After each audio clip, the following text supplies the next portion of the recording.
இன்னைக்கு ஒரு முக்கியமான காரியத்தை பார்க்க போகிறோம். கவனத்தை சரியாக வேதத்தின்படி நம்ம கடந்து செல்லும். இன்னைக்கு உள்ள பிரசங்கத்தின் தலைப்பு, நம்ம எதை கட்டுறதுக்கு முன்னாடி, நம்ம ஏதாவது ஒண்ணு கட்ட போகிறோம்னா அதுக்கு முன்னாடி பலிபீடத்தை கட்டணும். அதுதான் இன்னைக்கு நம்ம பார்க்க போறோம். அல்லேலூயா. Before you build anything, build the altar. எதை கட்டுறதுக்கு முன்னாடி, அது எதுவா வேணாலும் இருக்கலாம். ஒரு குடும்பத்தை கட்டுறதுக்கா இருக்கலாம், இல்ல ஒரு வீடு கட்டுறதா இருக்கலாம், இல்ல ஒரு பிசினஸ் கட்டுறதா இருக்கலாம். எதுவா இருந்தாலும் சரி, முதலாவது ஆலயம், பலிபீடத்தை கட்டு. ஆபிரகாம் நம்மளுக்கு ஒரு பெரிய உதாரணம். அல்லேலூயா. அவர் செல்லும் இடம் எல்லா இடத்துலயும் காரியம் வாய்க்கிறதுக்கு முன்னாடியே பலிபீடத்தை கட்டியுள்ளார். படிச்சிருக்கோமா? நம்ம தெளிவா படிச்சிருக்கோம். ஒரு பட்டணம் அவருக்கு கிடைக்கிறதுக்கு முன்னாடி, ஆண்டவர் கொடுத்த அந்த ஆசீர்வாதம் அவருக்கு வருதுக்கு முன்னாடியே பலிபீடத்தை கட்டிட்டார். அவருக்கு பிள்ளை வருதுக்கு முன்னாடியே 12வது அதிகாரத்துல அவருக்கு ஆண்டவருடைய வார்த்தை வெளிப்பட்டுச்சு. 15வது அதிகாரத்துல பிள்ளை பிறந்துச்சு. 12வது அதிகாரத்திலே பலிபீடத்தை கட்டிட்டார். அல்லேலூயா. ஆபிரகாம் நமக்கு ரொம்ப ரொம்ப ஒரு பெரிய முன்மாதிரி. அவருக்கு வாக்குத்தத்தம் வருவதற்கு முன்னாடியே பலிபீடத்தை கட்டினார். அல்லேலூயா. இப்பேற்பட்ட முன்மாதிரி நம்ம வாழ்க்கையில இருக்கும் பொழுது அந்த முன்மாதிரியை பார்த்து நம்மளும் முன்னாடி போகும். புரியுதாங்க? பின்மாதிரி போக கூடாது. நிறைய நம்மளுக்கு ஒரு உதாரணம் இருக்கு முன்மாதிரி பார்த்து போறது. அதுல ஆபிரகாம் ஒரு முக்கியமான ஒரு நபரா நான் கருதுறேன். ஆமென். நிறைய பேர் வீடு கட்டுறதுக்கு முன்னாடி பிசினஸ் அல்லது நம்ம பேங்க் அக்கவுண்ட், பேங்க்ல எவ்வளவு இருக்கு, என்ன ஏது, இது எல்லாம் தான் நம்ம முக்கியமா பார்த்துக்கிட்டு இருக்கோம். இல்லைன்னா உறவுகள். ஆண்டவர் நிறைய நேரத்தில் நம்ம மறுதலிக்கும். நல்லா கொஞ்சம் உட்கார்ந்து சிந்திச்சு பாருங்க. இன்னைக்கு ஆண்டவர் பேசின வார்த்தை என்னதான் காலையில இருந்து அமர்ந்து ஒரு சகோதரர்கிட்ட சொன்னேன், இன்னைக்கு என்ன ஆண்டவர் நீங்க பேச போறீங்க? 12 மணி ஆச்சு, லஞ்சம் தாண்டி 2:30 மணி ஆச்சு, என்ன பேசணும்னு ஆண்டவர் வெளிப்படுத்த. சரி, நீங்க ஜெபத்திலே முடிச்சிருவோம். கரெக்டா 3:30 மணி, 3:35 இருக்கும் நினைக்கிறேன், ஆண்டவர் வெளிப்படுத்த. முதலாவது பலிபீடத்தை கட்டு. பலிபீடத்தை கட்டச்சு. எல்லாரும் அவங்க சொந்த காரியத்தை தான் யோசிக்கிறாங்க. எனக்கு இதை செய்யணும், நான் அதை செய்யணும், நான் அதை செய்யணும், நான் இதை செய்யணும். என்ன மறுதலிக்கிறான். நல்ல பாருங்க, ஆண்டவர் சொல்ற வார்த்தை மறுதலிக்கிறான். இங்கிலீஷ்ல நிக்லெக்ட். நம்ம எல்லாரும் அப்பா அம்மா இருக்குதுல, நம்ம பிள்ளை நம்மள மறுதலிச்சா வலிக்குமா? வலிக்காது. உலகத்தில் இருக்கிற அப்பாவுக்கே இந்த வலினா, நம்மளுக்கு ஜீவனை கொடுத்த பரலோக அப்பாவுக்கு இவ்வளவு வலி இருக்கும். இதுதான் நம்ம அறியாம செய்ற தவறு. இதுதான் நம்ம இன்னைக்கு ரொம்ப கவனமா பார்க்க போறோம். பிரியமானவர்களே, அதாவது பலவீனமான பலிபீடம் பலவீனமான மனிதனை கொடுக்கும். பலவீனமான பலிபீடம், பலிபீடமே பலவீனமா இருக்கும் பொழுது நம்மளுக்கு எங்கெங்க பலம் வரும்? பலனுள்ள பலிபீடம் பலனுள்ள குடும்பத்தை கொடுக்கும். புரிஞ்சவங்க ஒரு ஆமீன், ஒரு அல்லேலூயா. இப்ப யாரு இங்க பலவீனமா இருக்கும்? இல்ல யாரு பலவீனமான பலிபீடத்தை கட்டி வச்சிருக்கோம்? பலிபீடம் எங்க பாஸ்டர் இருக்கு? நீங்க தாங்க பலிபீடம். இதுக்கு நீங்க வெளியே போயிட்டு அங்க பார்க்க, நீங்க தான் அந்த பலிபீடம். நீங்க பலனா கட்டுற அந்த பலிபீடம் தான் உங்க குடும்பத்துக்கு ஒரு ஃபவுண்டேஷனா இருக்கும், பலனா இருக்கும். நீங்களே பலம் இல்லாம கட்டுற பலிபீடம் எங்க பலன்? நல்லா சிந்திச்சு பாருங்க. முதல் காரியம் இன்னைக்கு நம்ம பார்க்க போறோம். The altar is where God reveals direction. பலிபீடம் தாங்க நம்மளுக்கு சரியான பாதையை காட்டும். ஏன் பலிபீடத்தை கட்ட சொல்றாங்க? ஏன் ஆண்டவர்கிட்ட உங்களை ஒப்படைச்சு ஜெபத்துல நிக்க சொல்றாங்க? அப்பதாங்க அவர் உங்களுக்கு சரியான வழியை காட்டுவார். நம்ம என்ன சொல்றோம்? நம்ம வழியை தேடி போயிடும். அதுக்கப்புறம் தான் பலிபீடத்துக்கு உட்காந்து ஜெபிக்கணும். நல்லா யோசிச்சு பாருங்க. ஒரு பொண்ணை பார்க்கறோம், கல்யாணம் பண்ண போறோம். என்ன பண்றோம்? அந்த பொண்ணோட போட்டோவை பார்த்துருவோம். அவங்க அழகா இருக்காங்களா இல்லையா? அழகா இருந்தா சரி, ஓகே, ஜெபத்துக்கு போவோம். கிடைக்கலன்னா நெக்ஸ்ட். மாம்ச காரியம் தானே இது. ஒரு காடி வாங்க போறோம், ஆண்டவரே இது சித்தப்பா கொஞ்ச நேரம் உட்காந்து. எத்தனை பேர் ஜெபிச்சிருக்கோம் சொல்லுங்க? காடியை பார்த்துட்டா போதும், இந்த காடியால காட்டு, ஐயோ எலக்ட்ரிக் காடி, ஐயோ ஐயோ ஐயோ, அந்த ஆசை, மாம்ச ஆசை. ஆபிரகாம் என்ன செய்யறாரு? கிடைக்கிறதுக்கு முன்பாய் பலிபீடத்தை கட்டிடுறாரு, உட்கார்ந்துறாரு. அதனால்தான் அவரை ஆண்டவர் பயங்கரமா ஆசீர்வதிக்கிறார். மணல் இருக்குல்ல, மணலை எண்ண முடியாது, அப்பேற்பட்ட ஒரு ஆசீர்வாதம். வானத்தை இதுவரைக்கும் யார் அளந்து பார்த்தது? அந்த அளவுக்கு ஒரு ஆசீர்வாதம் நம்மளுக்கு வராது, வரும். அவருடைய சுபாவம் நம்மளுக்கு இருந்துச்சு, அவருடைய விசுவாசம் நம்மளுக்கு இருந்துச்சு. ஆனா மனுஷங்க என்ன செய்யறோம்? ஆண்டவரே என்னுடைய திட்டம் இது, எனக்கு வேண்டியதை நீங்க செய்யுங்க. ஆண்டவர் என்ன சொல்றாரு? என் திட்டத்தை நீ தெரிஞ்சு, என்கிட்ட உனக்கு நான் என்ன திட்டம் வச்சிருக்கணும் அதை தெரிஞ்சு. சூழ்நிலைகள் தாங்க மனுஷனை மாத்துது. ஒவ்வொரு நிமிஷமும் மனுஷன் விழுறதுக்கும் காரணம் சூழ்நிலைகள். எத்தனை பேர் ஒரு ஆமீன் சொல்லுங்க? நல்லா போய்கிட்டு இருப்போம், அப்படியே ஒரு சூழ்நிலை நம்மளை அப்படியே மாத்தி விட்டு, நம்ம திசையை மாத்தி விட்டு, சில நேரத்துல ஆண்டவர் சில போராட்டத்தை கடந்து செல்ல விடுவார். அதை கடந்து போவதுக்கு பலத்தை அவர் கொடுப்பார். நம்ம என்ன செய்வோம்? அதை கடந்து போய்கிட்டே இருப்போம். ஏதாவது ஒன்று வந்து அப்படி வழங்கி விடுவோம். இதுதான் மேபி நான் சரியா தான் போயிட்டு இருப்பீங்க, டக்குன்னு டேக் டைவர்ஷன், முட்டி மோதி திரும்ப அதே இடத்துல வந்து உட்காரு. இதுக்கு மெயின் காரணமே ஆண்டவர்கிட்ட நம்ம பலிபீடம் கட்டல. அல்லேலூயா. உண்மையான காரியம், உண்மையான விஷயம் என்னன்னா, ஆண்டவருடைய குரலை கேட்கிற மனிதன் தவறு செய்ய மாட்டான், இல்ல தவறுல விழுக மாட்டான். ஆண்டவருடைய குரலை கேட்க மறுதலிச்சிக்கணும். மறுபடியும் சொல்றேன், மறுதலிச்சிக்கணும். பட்டுதான் வரணும்னு நம்ம தமிழ் சொல்லுவோம். அது படக்கூடாதுன்னா ஆண்டவருடைய சமூகத்துல இன்னைக்கே போய் பலிபீடத்தை கட்டு. அல்லேலூயா. இரண்டாவது காரியம், the altar is where the flesh loses its power. பலிபீடத்துல தாங்க மாம்சத்துடைய பலம் தோத்து போகுது. நீங்க பலிபீடம் கட்டாம பார்த்தீங்கன்னா உங்க மாம்சத்தோட பலத்துல நீங்க போறீங்க. அதனால தான் சொல்லுவாங்க, மாம்சத்துல போகாத, தோத்துடுவ, ஆண்டவரை நம்பு. இதுதான் அவங்க சொல்றாங்க. இத சிலவங்க வந்து தவறா எடுத்துக்கிறாங்க, தவறா புரிஞ்சுக்கிறாங்க. இல்ல சில கூட்டம் வரும். நான் கூட்டம் தான் சொல்ல முடியும், சாரி, நான் தனிப்பட்ட முறையில் சொல்ல முடியும். ஆண்டவர் என்கிட்ட பேசிட்டார், அவர் பேசுறது வேறையா பேசிட்டார். ஜெபிக்கிற மனிதன் சொல்றாங்க, இந்த வழியில போகாதீங்க, இது சரியில்லை, வேணாம். இல்ல ஆண்டவர் பேசிட்டார். ஓகே, ஆண்டவர் எல்லாருக்கும் தானே பேசுவாரு. சாத்தானும் பேசுவாங்க. அவன் கீழே இருந்து மேல போல, மேல இருந்து கீழே வந்தவன் அவனும் தான் பேசுவான். குரல் ஒரே மாதிரி இருக்கும். ஏமாந்துடாதீங்க, டோன்ட் பி டிசீவ்ட். ஆண்டவர் சரியான வழியில உங்களை தூக்கி கொண்டு வந்து வச்சிருக்கிறார். மறுபடியும் போய் அதே குப்பையில விழுவு. ஒரு வாழ்க்கையில நிம்மதி ரொம்ப முக்கியம். ஒரு வாழ்க்கையில மேடு பள்ளம் இருக்கலாம், ஆனா நிம்மதி, நம்ம போற பாதை சரியா இருந்துச்சுன்னா அதுதான் ஆண்டவருடைய ஆசீர்வாதம்.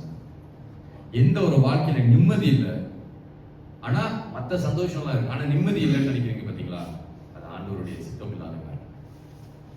நீங்களே சொந்தமா உணர்ந்து பாரு, உங்க இருதயத்தை நீங்களே சோதிச்சு பாரு, ஆண்டவர் உங்களுக்கு வெளிப்படுத்தும். சோ மாம்சம் அழியணுங்க. பழைய ஏற்பாடுல நீங்க பாத்தீங்கன்னா மிருகத்தை பலிபீடு பண்றது, மிருகத்தை வந்து தகன பலி கொடுக்கிறது, அப்படி ஒரு காணிக்கை மாதிரி கொடுத்து இது பண்ணுவோம். ஆமென். இப்ப என்னத்த காணிக்கையை கொடுக்கணும்? தண்ணே ஜீவ பலியா. அது ஆண்டவர் கொடுத்துட்டாரு, இயேசுவானவர் கொடுத்துட்டாரு. நம்மளுக்கிட்ட சில கேரக்டர்ஸ் இருக்கு, அதை தாங்க நீங்க தகன பலியா கொடுக்கணும், சாக்ரிஃபைஸா கொடுக்கணும். முதலாவது பெருமை, விட்டு கொடுத்துருங்க பிரதர்ஸ், தயவு செய்து விட்டு கொடுத்துருங்க. பெருமைனால நம்ம எதுவுமே சாதிக்க போறது கிடையாது. ரெண்டாவது கோபம். அதை நானே சொல்றேன், எனக்கே நிறைய கோபத்தை விட்டு கொடுக்கும். இந்த கோபம் தாங்க ஒரு மனுஷனை அழிக்கும். இந்த இந்த கோபம் தாங்க நம்மளோட ஆசீர்வாதத்தை தடும். மூன்றாவது ஈகோ. ஈகோனா என்ன? விட்டு கொடுக்கிற மனசு.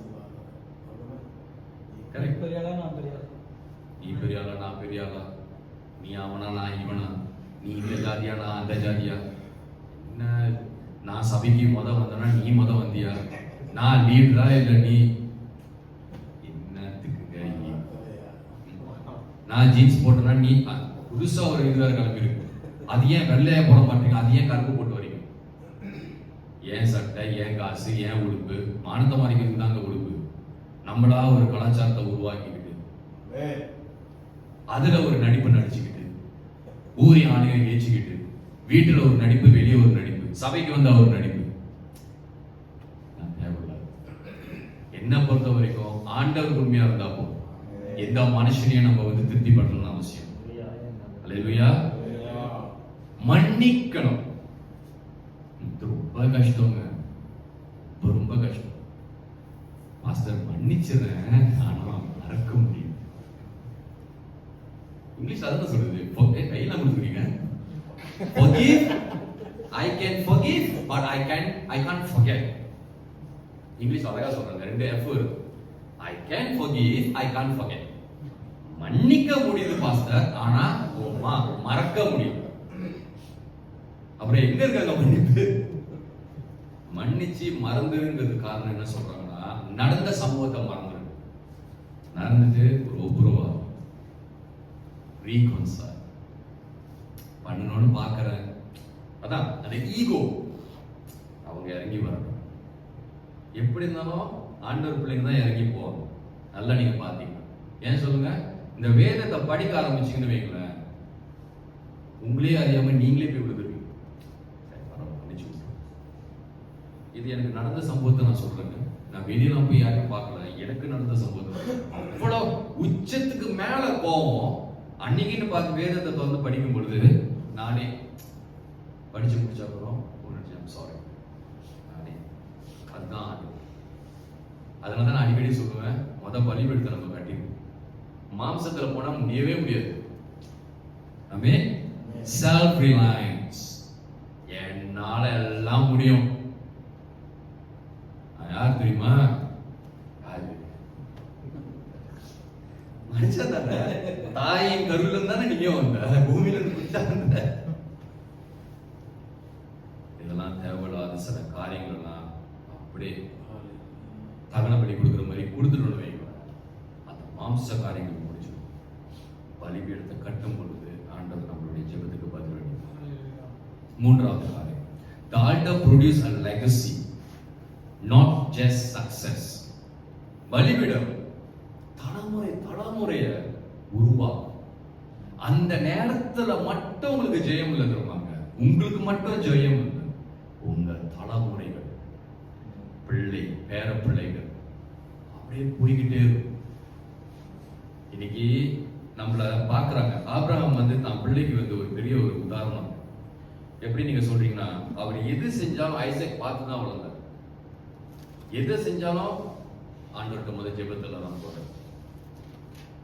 கவனிச்சிங்க, தன்னோட சுயத்துல அவர் பைபிள்ல போனதா எதுவுமே அவங்க எழுதுது. ஐசக் அதை பார்த்து தானே. அதனால ஐசக்கோட சைடு நீங்க பாத்தீங்கன்னா ரொம்ப தவறு இருக்கு. ஒரே ஒரு தவறு, தகவல் செஞ்ச தவறு தான் அவரும் பண்ணாரு. அதை படிக்கும் போது நானே உழுந்து சிரிச்சேன். சொந்த மனைவியே சகோதரின்னு சொல்றது ரெண்டுமே. அவரமா தான் சொன்னாரு, இவரும் அப்பதான் சொன்னாரு. அது இப்ரூ மொழியில இன்னும் டீப்பா இருக்கும், அழகா இருக்கும். உள்ள ரூம்ல ஓடி ஆடி விளையாண்டுட்டு இருந்தான். சோ தகப்பனை பார்த்துதான் பிள்ளைங்க வளர்றாங்க. நான் அப்பான்னு சொல்றதை விட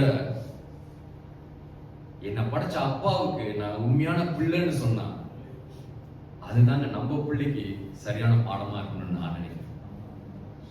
என் பிள்ளைய பார்த்து நான் உனக்கு அப்பான்னு சொல்றதுக்கு பதிலா என்ன படைச்சார் பாத்தீங்களா, அந்த அப்பாவுக்கு நான் உண்மையான பிள்ளைன்னு காட்டும் பொழுது அப்ப சொல்லுவோம், அப்பா நீங்க தான் என் அப்பான்னு அப்ப சொல்லுவோம். இப்படிதாங்க நம்ம நடந்துக்கணும். நம்ம வீட்டுல ஜெபிக்கிற ஜெபம், பேசுற வார்த்தை எதுக்கு முக்கியத்துவம் கொடுக்கும்? சனிக்கிழமை ஞாயிற்றுக்கிழமை வந்துச்சுன்னா பிள்ளைங்க என்ன சொல்லுவாங்க? Come let's go swimming, come let's go. காலையில இருந்துச்சு ஜெபி, எல்லாரும் குடும்பமா ஜெபிங்க, பாடி துதிச்சு ஆராதிங்க, குடும்பத்தோட ஐக்கியமா உட்கார்ந்து சாப்பிடும், சாப்பிட்டுட்டு வெளியே போகும். இப்போ இருக்கிற தலைமுறைகள் நீங்க பாத்தீங்கன்னா பிள்ளைங்க ஒரு பக்கம், சரி பிள்ளைங்க தான் வளருதுங்க, அதுல தான் புது ஜென்சி அது இதுன்னு சொல்லிட்டு அது இருக்குன்னா, கணவன் மனைவிக்குள்ளே இப்படிதான், இந்த பக்கம் மனைவினா அந்த பக்கம் கணவன், அவங்களுக்கு ஃப்ரெண்டு யாருன்னா தொலைபேசி, அவங்களுக்குள்ள அவங்க பேசிக்கிறாங்களோ இல்லை இங்க பட்டன் தட்டிக்கிட்டே இருப்பாங்க. இந்த கிராப் ஓட்டுறாங்க, கிராப் ஊபர்லாம் ஓட்டுறாங்கள, அவங்க தான் போன் தட்டிக்கிட்டு இருப்பாங்க. ஏன்னா அது பொழப்பு. ஃபேமிலிக்குள்ளே எங்க துக்கு டொக்கு டொக்கு தட்டிக்கிட்டு இருக்காங்கன்னு எனக்கு புரியல. அன்னைக்கு ஒரு இடத்துக்கு போயிருந்தேன், நான் இந்த மாதிரி பார்த்தது இல்லை. திடீர்னு ஒரு லேடி ஆடுறாங்க, உண்மையாவே ஆடுறாங்க. நான் என்ன யோசிச்சேன், சவுலோட ஆவி வந்து பூந்துட்டோ, ஆட்டம் பயங்கரமா இருக்கு. சரி நம்ம கொஞ்சம் ஜெபிக்க ஆரம்பிச்சிருமா என்னன்னு கொஞ்சம் ஒரு ஸ்டெப் இப்படி தள்ளி போனேன். பார்த்தா இந்த மாதிரி ஒரு ஸ்டாண்ட் நிக்குது, அதுல போன் நிக்குது. சரி கொஞ்சம் நம்ம முன்னாடி போய் பார்ப்போம்னு பார்த்தா டிக்டாக்ல எங்க ஆடுறது, அது வீடியோ எடுத்துக்கிட்டு இருக்கு. உலகம் வந்து உலக காரியத்துக்கு ரொம்ப அடிக்ஷன் ஆயிடும். ஏன் அந்த நேரம் உட்காந்து கொஞ்சம் ஆண்டவர் வார்த்தை கேட்டு ஆண்டவருக்காக ஆட, நீ ஆண்டவர் பாட்டை போட்டு ஆடினா கூட நான் ஒன்றும் சொல்லலாம், புரியாத ஒரு வார்த்தைகள் என்ன ஒண்ணுமே புரியல. ஸோ இந்த மாதிரி நம்ம நடந்துக்கிட்டோம்னா நம்ம பிள்ளை அதை பார்த்து அது என்ன செய்யும், நம்ம ரோட்ல தான் ஆடும். பசங்கெல்லாம் பயங்கரமானவங்க, டிராஃபிக்கை ஸ்டாப் பண்ணி நடு ரோட்லேயே ஆடுவாங்க. ஸோ நம்ம சரியான ஒரு மாதிரியா நம்ம சொன்னதாங்க, நம்ம அப்பா படைச்ச அப்பாவுக்கு நான் உண்மையான பிள்ளையா இருக்கிறேன்னா என்ன, எனக்கு பிறந்த பிள்ளை வாய் நிறைஞ்சு சொல்லுவோம், நீங்க தான் என் அப்பா. நம்ம நடந்துக்கிற முறை தாங்க எல்லாமே. ஸோ என்னைக்குமே உங்க மனசுல நீங்க யோசிக்கணும், என்னை யாரோ பார்த்துக்கிட்டே இருக்காங்க, மனைவி தான் பார்க்கறாங்கன்னு இல்லை, பிள்ளைங்க ரொம்ப கவனிக்கிறாங்க. என் அப்பா இந்தியா தேசத்துல இருந்து சிங்கப்பூருக்கு வந்திருக்காரு வேலை செய்யறதுக்கு. நீங்க இங்க வேலை செஞ்சீங்கன்னா அங்க உங்க பிள்ளைங்களுக்கு தெரியாதுன்னு நினைக்கிறீங்களா? ஃபர்ஸ்ட் என் அப்பா எனக்காக உழைக்கிறாரு, எனக்காக கஷ்டப்படுறாரு. ரெண்டாவது எங்க அப்பா எப்ப எனக்கு போன் அடிப்பாரு. மூணாவது எங்க அம்மா கிட்ட எங்க அப்பா எப்படி பேசுறாரு, பணம் அனுப்புறாரா, பிள்ளைங்க எல்லாம் கவனிக்கிறாங்க. கடைசியா ஒரே ஒரு விஷயம், எங்க அப்பா எப்ப வருவாரு. என்னைக்கு ஒரு பிள்ளை வந்து என் அப்பா எப்ப வருவாருன்னு கேட்கலன்னா புரிஞ்சுக்கும். அம்மா அம்மாருங்க பாசத்தை அதிகமா கொட்டுவாங்க, அப்பா அம்மாருங்க கொட்ட தெரியாது. என் நேரமும் உருன்னு தான் இருக்கு தெரியும். ஏன்னா நம்ம படைப்பு அப்படி, என்னையும் சேர்த்து தான் சொல்றேன். ஆனா நம்ம அழுவுறது யாருக்குமே தெரியாது, நம்ம பிள்ளைங்களுக்கு மட்டும் தெரியும். எப்போ தெரியுமா? அவங்க நம்மளை தேடும். அதே மாதிரி தான் நம்ம படைச்ச தகவல். நம்ம அவரை தேடும் பொழுது ரொம்ப அழுவாங்க.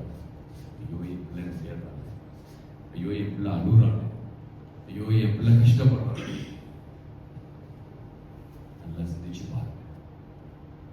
இன்னைக்கு நீங்க பலிபிடித்த முதற்கட்ட மற்றதெல்லாம் தூக்கி ஒரு பக்கம், உலக காரியங்கள், வீடு பிரச்சனைகள், பொருளாதார பிரச்சனைகள், பிள்ளைகள் வளருது, எதுவா இருக்கு, ஃபர்ஸ்ட் பலிபிடுத்த கட்டு.